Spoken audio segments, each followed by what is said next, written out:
మరి కేసీఆర్ గారి నాయకత్వంలోనే తెలంగాణకు న్యాయం జరుగుతుందని ఇంకా 8 ఏళ్ల సర్వీస్ ఉండగా కూడా మరి అత్యున్నత స్థాయికి చేరుకునే అవకాశం ఉండగా కూడా ఆ పదవిని వదిలిపెట్టి కష్టాల కడలిలో మనతో పాటు కలిసి నడిచి వచ్చిన మొన్నటి పార్లమెంట్ అభ్యర్థి మీ అందరికీ ఆప్తులు నడిగడ్డ బిడ్డ డాక్టర్ ఆర్ఎస్ ప్రవీణ్ కుమార్ గారు ఈరోజు ఈ కార్యక్రమానికి అధ్యక్షత వహిస్తున్న సోదరుడు తమ్ముడు మేధావి యువకుడు ఉత్సాహవంతుడు ఉజ్వలమైన భవిష్యత్తున్న నాయకుడు డాక్టర్ ఆంజనేయ గౌడ్ గారు మరి ఈరోజు మీ అందరినీ తీసుకొని ఇక్కడికి వచ్చి గద్వాలలో మళ్ళీ గులాబీ జెండా ఎగరేస్తా అని చెప్పి వచ్చిన సోదరుడు దాసు హనుమంత నాయుడు గారు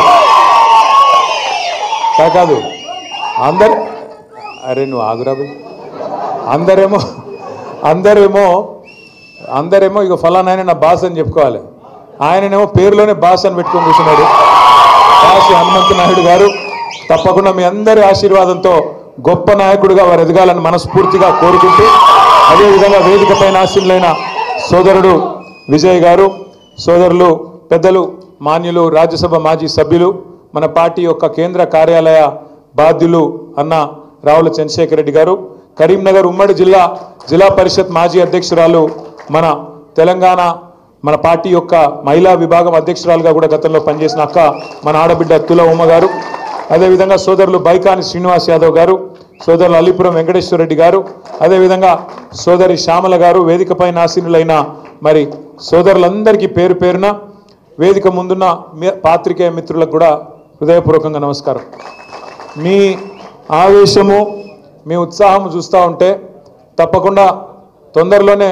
గద్వాలలో మీ ఎమ్మెల్యే గారు పార్టీ మారి మోసం చేసిన దానికి ఉప ఎన్నిక రావాలి మళ్ళీ ఖచ్చితంగా మన గులాబీ జెండా ఎగరాలి ఖచ్చితంగా ఒక సామాన్య కార్యకర్తను పెట్టి ఒక నాయకుడిని పెట్టి తప్పకుండా అక్కడ గులాబీ జెండా మీరు ఎగరేస్తారనే నమ్మకం కూడా నాకు కలుగుతా ఉంది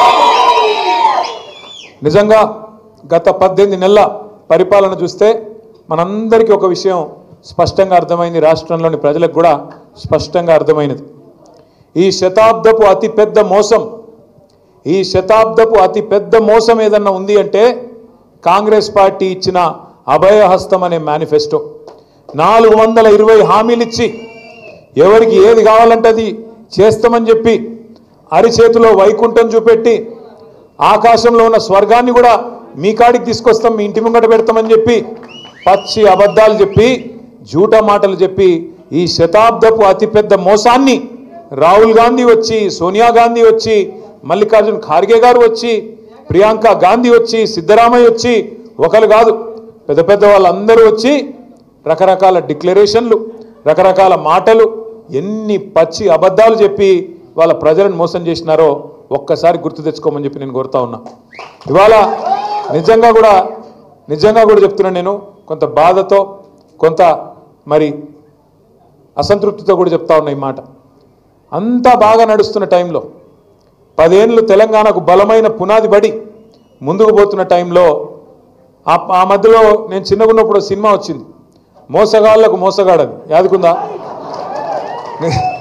ఎందుకంటున్నా అంటే నేను అనుకున్న చూసి రేవంత్ రెడ్డి స్వయంగా చెప్తున్నాడు కదా ప్రజలు మోసం చేయాలనే కోరుకుంటారు మోసపోవాలనే కోరుకుంటారు మోసగాళ్ళనే నమ్ముతారు అని రేవంత్ రెడ్డి స్వయంగా చెప్తున్నాడు కదా నమ్మరేమో అనుకున్నా కాంగ్రెస్ పార్టీకి 55 ఏళ్ళ అవకాశం ఇచ్చినా కనీసం మంచినీళ్ళు ఇవ్వలేదు కనీసం కడుపు నిండా బువ్వ పెట్టలేదు అట్లాంటి దిక్కుమాలిన పార్టీని ఎవరన్నా నమ్ముతారా అనుకున్నా కానీ మనోళ్ళు ఏ కారణం చేతనో కానీ అంటే మీరు గద్వాలోళ్ళు కాదు పాలమూరులో మిగతా నియోజకవర్గాల్లో మాత్రం నమ్మి బొక్కబొరలో పడ్డారు ఈరోజు బాధపడుతున్నారు ఇవాళ ఒక దగ్గర కాదు ఎక్కడ పోయినా చెప్తున్నారు ఎక్కడ పోయినా ఆపి పట్టి మరీ అడుగుతున్నారు అన్నా ఎన్ని రోజులు చూడాలన్నా ఈ దరిద్రాన్ని ఏదన్నా చూడరాదా ఉపాయం అంటున్నారు ఇది వాస్తవం నేను చెప్పేది మీ దగ్గర కూడా అంటూ ఉంటారు నేను ఈ కాలం ఇక్కడికి వచ్చే ముందు మన మహమూద్ అలీ సాబు మన మాజీ మంత్రి ఆరోగ్యం బాగలేదు హాస్పిటల్లో ఉన్నాడు అంటే పోయి నాంపల్లిలో ఒక హాస్పిటల్ ఉంటే పోయి హాస్పిటల్లో నేను పలకరించి కిందికి వస్తున్నా ఒక ముస్లిం లేడీ ఒక పెద్ద మనిషి వచ్చి నా చేయి పట్టుకుంది బిడ్డ ఆగాగు అంటే ఏందమ్మా అంటే మందిలో వచ్చింది అడ్డం పడ్డది ఆగు నువ్వు అక్కడ ఆగు అనే ఏమమ్మా అంటే ఏం లేదు కేసీఆర్ గారికి ఒక మాట చెప్పు కేసీఆర్ ఉన్నప్పుడు నా పేరు ఫలక్నుమాలో ఉంటా నా పేరు నూర్ ఫాతిమా కేసీఆర్ అన్నకు చెప్పు, అన్న ఉన్నప్పుడు మా ఇంట్లో కరెంటు పోకపోయేది, ఈ దరిద్రులు వచ్చినాక రోజుకి 8 సార్లు పోతున్నది, జల్దీ రమ్మను కేసీఆర్ను అన్నది. అంటే ఎట్లమ్మా ఏం చేస్తాము, ఒక ఓటుకు తప్పు ఓటుకు మరి శిక్ష 5 ఏళ్ళు కదా, ఏం చేయాలి నేను అని నేనంటే, ఏదన్నా ఉపాయం చూడు బిడ్డ, ఏదన్నా చూడరాదు మీరు అందరు కలిసి అంటున్నది. ఉపాయం ఏం లేదు, ఉపాయం ఒకటే, ఏ 10 మంది సన్నాసులైతే మన పార్టీ నుంచి పోయినరో ఆ 10 మంది సన్నాసులకు రేపటి రోజున ఉప ఎన్నికల్లో గద్వాలతో సహా కర్రు గాల్చి వాత పెట్టడమే ఉపాయం తప్ప వేరేం లేదు.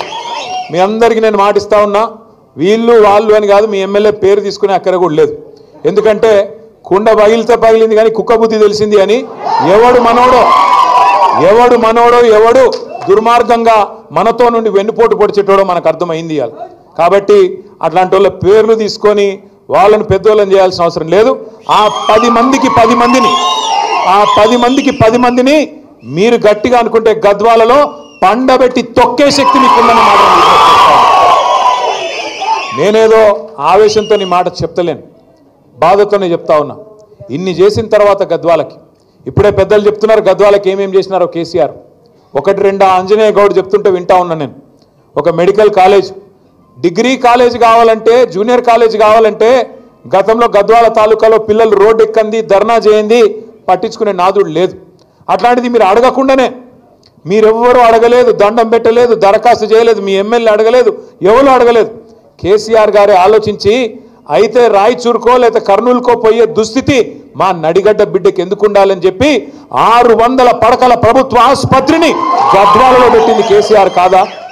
గద్వాలను జిల్లా కేంద్రం చేసి మీరు మహబూబ్నగర్కు పోయే అవస్థ తప్పించి ఓ కలెక్టర్ను కలవాలంటే, ఓ జిల్లా అధికారిని కలవాలంటే 100 కిలోమీటర్ల అవతల మహబూబ్నగర్కు పోయేది.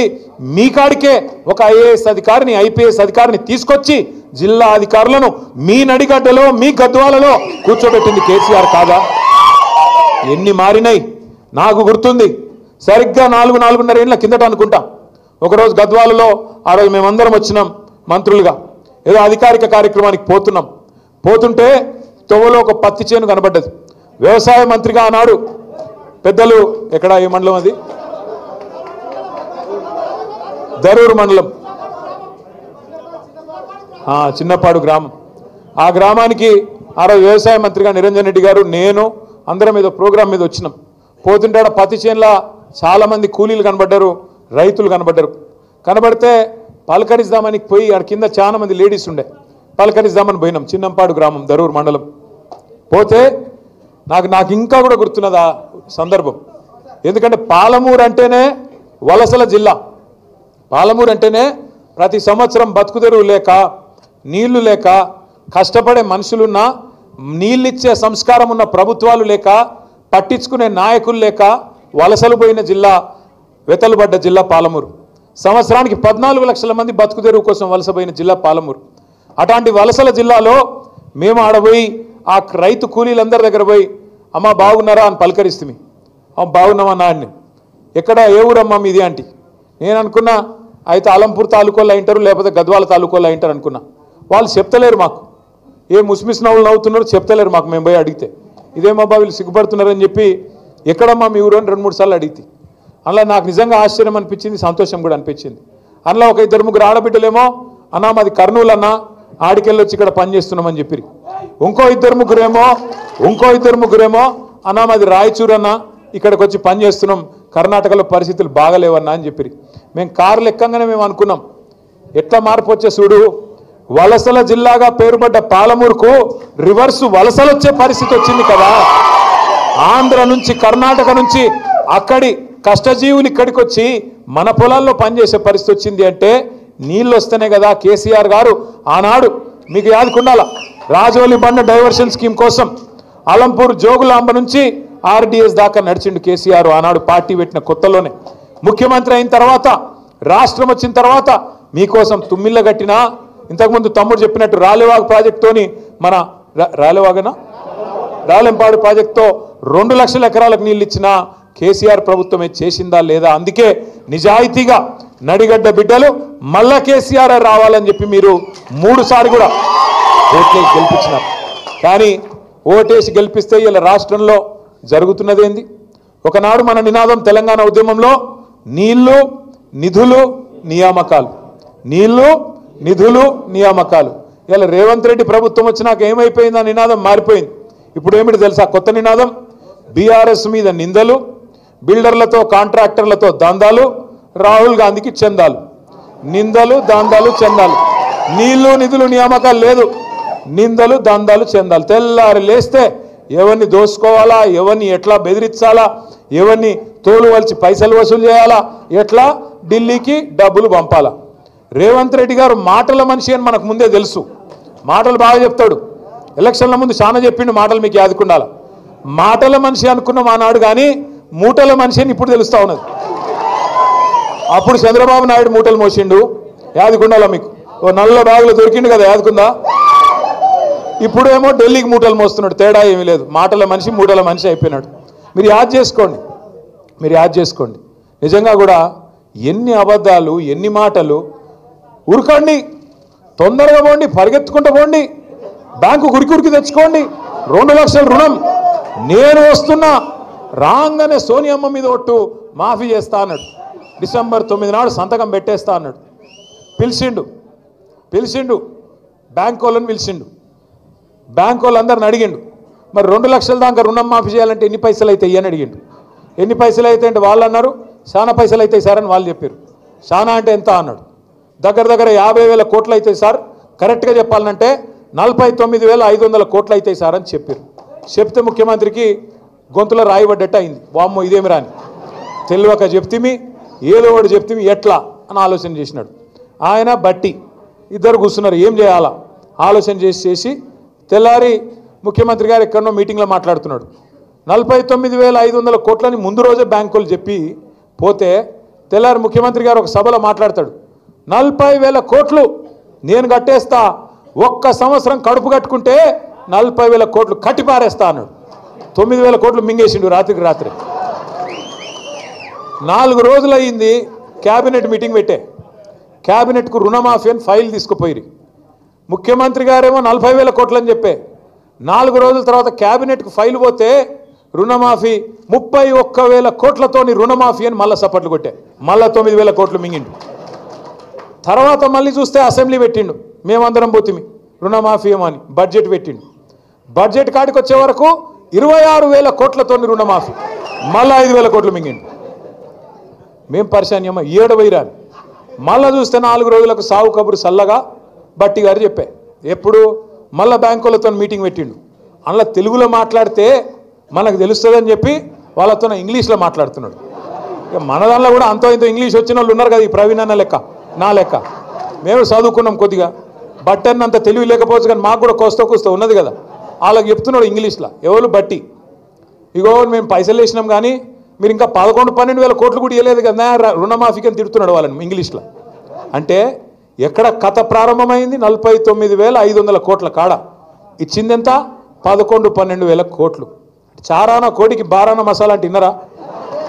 ఇదే ఎక్కడ 49,000 కోట్లు, ఎక్కడ 11,000 కోట్లు. ఇంకా సిగ్గు లేకుండా దానికి రుణమాఫీ చేసేసినాం, మేమేదో ఏకేసినాం పీకేసినాం అని చెప్పి ఊర్ల నిండా ఫ్లెక్సీల మొఖాలకి. నేనేమంటా అంటే నాకు నిజంగా కొంత బాధ అనిపిస్తూ ఉన్నది. ఈ మధ్యన ముఖ్యమంత్రి గారు మాటలు వింటుంటే ఆయన మానసిక స్థితి మీద కూడా నాకు అనుమానం ఉన్నది. నేను ఊరికేనా అంటలేను, మీరు చూడండి. ఆయన తాపకో తీరుగా మాట్లాడతాడు, ఇటు తిరిగి తొక్కలెక్క మాట్లాడతాడు, ఇటు తిరిగి తొక్కలెక్క మాట్లాడతారు. ఆయన అపరిచితుడు సినిమా చూసిరా మీరు? అపరిచితుడు చూసిరా? అందులో ఒకటే మనుషులు ఇద్దరు ఉంటారు, ఒకడు రాము ఒకడు రెమో. వాడే ఇదంటాడు, వాడే అదంటాడు. ఎవడేందో మనకు అర్థం కాదు. వానికన్నా కనీసం జుట్టు ఉంటుండే, వీనికి అది కూడా లేదు. వీడు ఎప్పుడేం మాట్లాడతాడో తెలియదు. ఒక్క మాట మీరు ఆలోచన చేయండి. బయట ఏం చెప్తాడు రేవంత్ రెడ్డి? నన్ను ఎవడు నమ్ముతలేడు మార్కెట్లో, నేను ఢిల్లీకి పోతే అపాయింట్మెంట్లు ఇస్తలేరు, చెప్పులు ఎత్తుకపోతున్నామో అని అపాయింట్మెంట్లు ఇస్తలేరు, ఇది ఆయననే చెప్తాడు. మళ్ళీ అసెంబ్లీకి వస్తాడు, నేను 158,000 కోట్లు అప్పు చేసిన అని ఆయనే చెప్తాడు. మరి ఎవడు నిజము? బయట అప్పు ఉడతలేడన్నోడు నిజమా, లేకపోతే సంవత్సరం లోపలే 158,000 కోట్లు అప్పు చేసినారో నిజమా చెప్పడు మనకు. అట్లే ఒక దిక్కేమో రాష్ట్రం దివాలా తీసింది అంటాడు రేవంత్ రెడ్డి, మళ్ళీ దిక్కు చూస్తేనేమో ఏడబడతాడు హోర్డింగ్లు, తెలంగాణ రైజింగ్ తెలంగాణ రైజింగ్ అయితే మరి దివాలా ఎక్కడ తీసింది? ఇది దీనికి సమాధానం చెప్పడు. ఒకటి కాదు ఎన్నున్నాయంటే అంటాడు ఏదో కాకతీయ తోరణం అది రాజుల చిహ్నం రాచరిక పోకడా తీసిపారేయండి అన్నాడు. చార్మినారు రాజుల పోకడా తీసిపారేయండి అన్నాడు. మళ్ళీ చూస్తేనేమో సుందరాంగులు వస్తే అదే చార్మినార్ కాడికి తీసుకుపోయి ఫోటోలు తీస్తాడు. కేసీఆర్ ఆనవాళ్ళు లేకుండా చేస్తా అంటాడు ఒక దిక్కేమో, ఇంకో దిక్కేం చేస్తాడు? యాదగిరిగుట్ట తీసుకుపోతాడు, సెక్రటేరియట్ తీసుకుపోతాడు, కేసీఆర్ కట్టిన కమాండ్ కంట్రోల్ సెంటర్ కాడికి తీసుకుపోతాడు. మళ్ళీ గదే దిక్కు, ఎందుకంటే అప్పుడు నిజాం కట్టిన చార్మినారు, తర్వాత మళ్ళీ కేసీఆర్ కట్టిన secretariat, command control centre, T hub, Yadagirigutta, Buddhavanam. మళ్ళీ కాంగ్రెస్ వాళ్ళు కట్టి పీకి పందిరేసిన ఏమైనా ఉన్నాయా అంటే మేమేమే బెబ్బెబ్బే ఏం చూపెట్టాలి మరి? అది బాధ రేవంత్ రెడ్డి గారిది. కానీ నాకు తెలియక అడుగుతా, ఇప్పుడు మీరు అందరు ఇక్కడ ఉన్నారు, ఇలా అప్పు లేనోడు ఎవడన్నా ఉన్నాడా అన్న? లేనోళ్ళు చేయలేవట్టురు భయ ఎవరన్నా? అప్పు లేనోడు నీకు అప్పు లేదా? నేను అసెంబ్లీలో అడిగితే ఎవరు చేయలేవట్లేదు, ఎమ్మెల్యేలు అందరూ ఒక్కడు చేయలేవట్టిండు బట్టి విక్రమార్క. ఇక మరి 20% 30% ఉన్నట్టున్నది, అందుకే ఆయన ఒక్కడికి మాత్రం సేఫ్ ఉన్నాడు, మిగతా వాళ్ళకి మాత్రం అప్పులు ఉన్నాయంట. ఎందుకంటున్నా అంటే అప్పున్న లోపల ఎన్ని కష్టాలున్నా, కుటుంబాన్ని నడిపే కుటుంబ పెద్ద లోపల బనీన్ల పొక్కలున్నా ఏం చెప్తాం, బయటికి మాత్రం కడక్ అంగి వేసుకొని నాకేమైందిరా కదా, లోపల బనీన్ల పొక్కలున్నా బయటికి మాత్రం ఏం చెప్తాం, నాకేమైందిరా, నాకు ₹1,00,000 ఇస్తే తెల్లారి ఎవరు కడతా అంటాం, అంతేనా? కానీ ఎవడన్నా ముఖ్యమంత్రి అంటోడు నన్ను కోసుక తింటారువా, నాకు పైసలు లేవు, ఎవడన్నా మాట్లాడతాడు అయితే నాకు అర్థం కాదు. నా రాష్ట్రం ఎయిడ్స్ పేషెంటు, నా రాష్ట్రం క్యాన్సర్ పేషెంటు, ఎవడన్నా వస్తాడా నీ కాడికి? ఎయిడ్స్ పేషెంట్ ఎవడన్నా ముట్టుకుంటాడా? మరి గదే నేననేది. గిట్లా మాట్లాడేటోడు మన కర్మగాలి మన ముఖ్యమంత్రి అయి సచ్చిండు. నేనేమంటా అంటే దయచేసి ఇంకో 3 ఏళ్ళు ఈ దరిద్రం మనం అనుభవించాల్సిందే, మనకు వేరే మార్గం లేదు. మీ గద్వాలకు మార్గం ఉంది, తొందరలో ఉప ఎన్నిక వస్తుంది, మళ్ళా గులాబీ జెండా ఎగురుతుంది, బరాబర్ గెలుస్తాం. వాస్తవానికి శ్రీనివాస్ గౌడ్ గారు కరెక్ట్గా చెప్పినాడు. వాళ్ళు ఎలక్షన్లు పెట్టడానికి భయపడుతున్నారు. ఏడ ఎలక్షన్ పెడితే ఈ బలుగుతుందేమో, ఏడ పదవి పోతుందేమో అని భయం అయితే బాగున్నది లోపల. కానీ రేపు గట్టులో కానీ, కేటీ దొడ్లో కానీ, దరూర్లో కానీ, ఏ మండల్లో కానీ రేపు కారు గుర్తు మీద ఎవరు నిలబడ్డా కారు 200 స్పీడ్తో ఉరకాలి. అభ్యర్థి ఎవరన్నది కాదు, ఖచ్చితంగా కారు అంటే కేసీఆర్ మళ్ళా